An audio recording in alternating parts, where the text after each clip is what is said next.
Acts of the Apostles, chapter 17. And when they had passed through Amphipolis and Apollonia, they came to Thessalonica, where there was a synagogue of the Jews.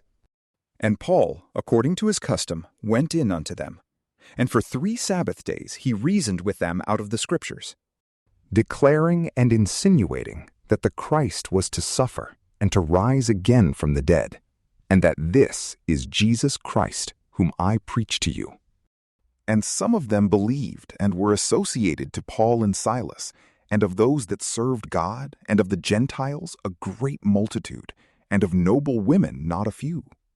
But the Jews, moved with envy, and taking unto them some wicked men of the vulgar sort, and making a tumult, set the city in an uproar, and besetting Jason's house, sought to bring them out unto the people. And not finding them, they drew Jason and certain brethren to the rulers of the city, crying, They that set the city in an uproar are come hither also, whom Jason hath received. And these all do contrary to the decrees of Caesar, saying that there is another king, Jesus. And they stirred up the people, and the rulers of the city, hearing these things, and having taken satisfaction of Jason and of the rest, they let them go. But the brethren immediately sent away Paul and Silas by night unto Berea, who, when they were come thither, went into the synagogue of the Jews. Now these were more noble than those in Thessalonica, who received the word with all eagerness, daily searching the Scriptures whether these things were so. And many indeed of them believed, and of honorable women that were Gentiles, and of men, not a few. And when the Jews of Thessalonica had knowledge that the word of God was also preached by Paul at Berea, they came thither also, stirring up and troubling the multitude.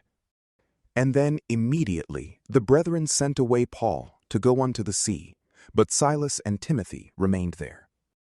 And they that conducted Paul brought him as far as Athens, and receiving a commandment from him to Silas and Timothy, that they should come to him with all speed, they departed.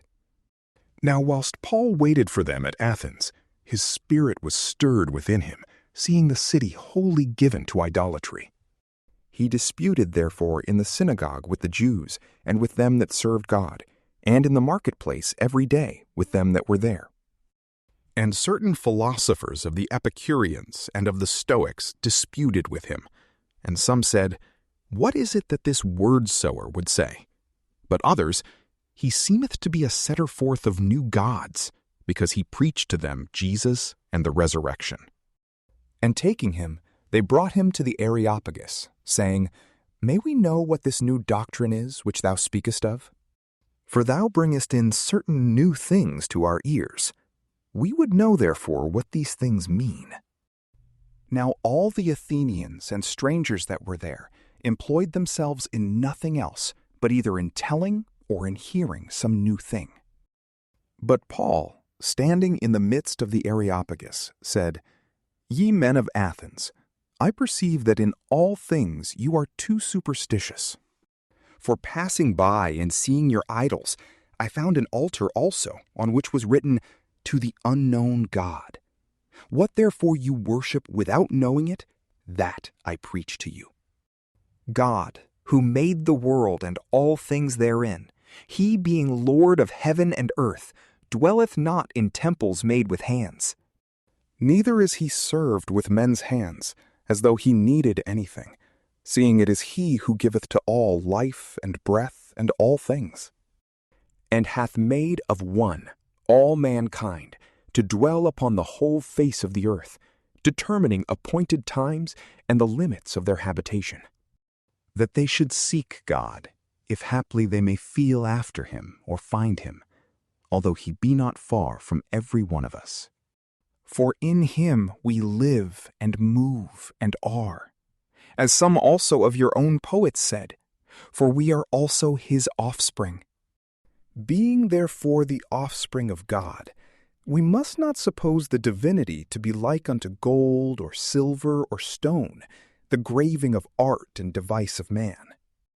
And God indeed, having winked at the times of this ignorance, now declareth unto men that all should everywhere do penance.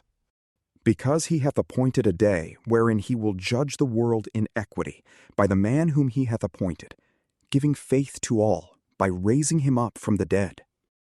And when they had heard of the resurrection of the dead, some indeed mocked, but others said, We will hear thee again concerning this matter. So Paul went out from among them. But certain men, adhering to him, did believe, among whom was also Dionysius the Areopagite, and a woman named Damaris, and others with them. From PrayLamp, peace be with you.